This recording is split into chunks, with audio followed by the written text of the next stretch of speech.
I'm doing a whole series on anti-blackness in the Latino community. And I started out with the Mexican community. Here is a beautiful Mexican woman from Oaxaca, Mexico. Now, Oaxaca, Mexico, and Guerrero, Mexico is two cities in Mexico, two states in Mexico that is predominantly Afro-Latin.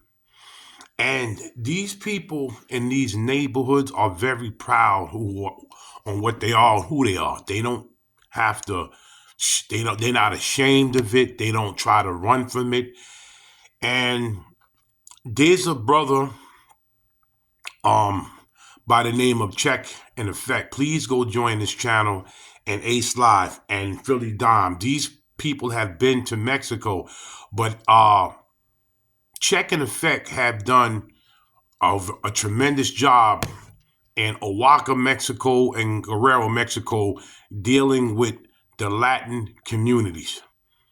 And if you want to go see some of his series, please go join his channel, Check in Effect, on YouTube, Ace Live on YouTube, and Philly Dom. Everybody knows him on YouTube. But Check in Effect is the one that really does a lot of the Afro-Latin.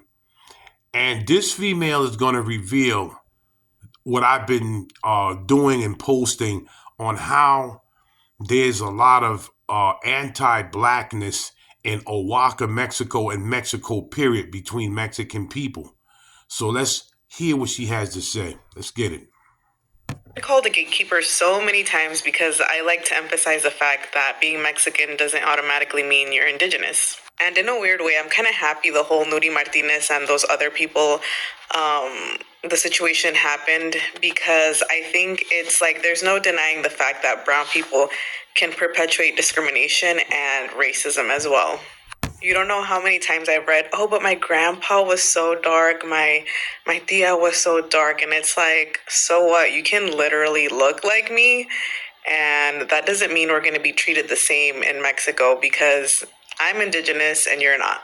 And then it's always, oh, but that happened so long ago. Like, no, like this is literally your parents calling us indios, your grandparents calling us indios. Like, you probably used it at some point too.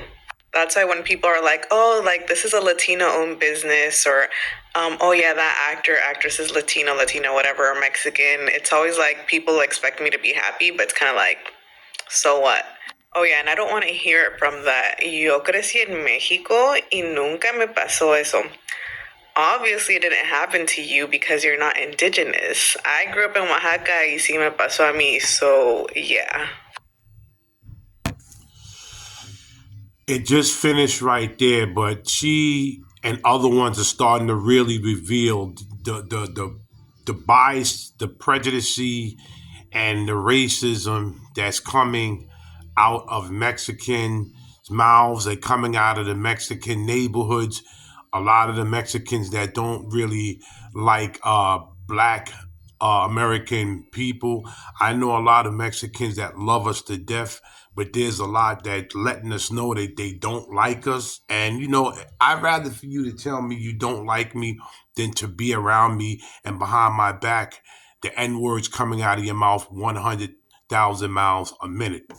So you see the beautiful female right there that revealed on how there is prejudice, racism, and bias in Mexico and Oaxaca, Mexico, and Guerrero, Mexico. The Latin people there, the Afro-Latin people there are so beautiful. I've seen so many videos that Check in Effect have done, and they just, even Mawa, I am Mawa, go join him. He's an African brother that does a lot, and he even went to Oaxaca and Guerrero one day, and they treated him like he was family.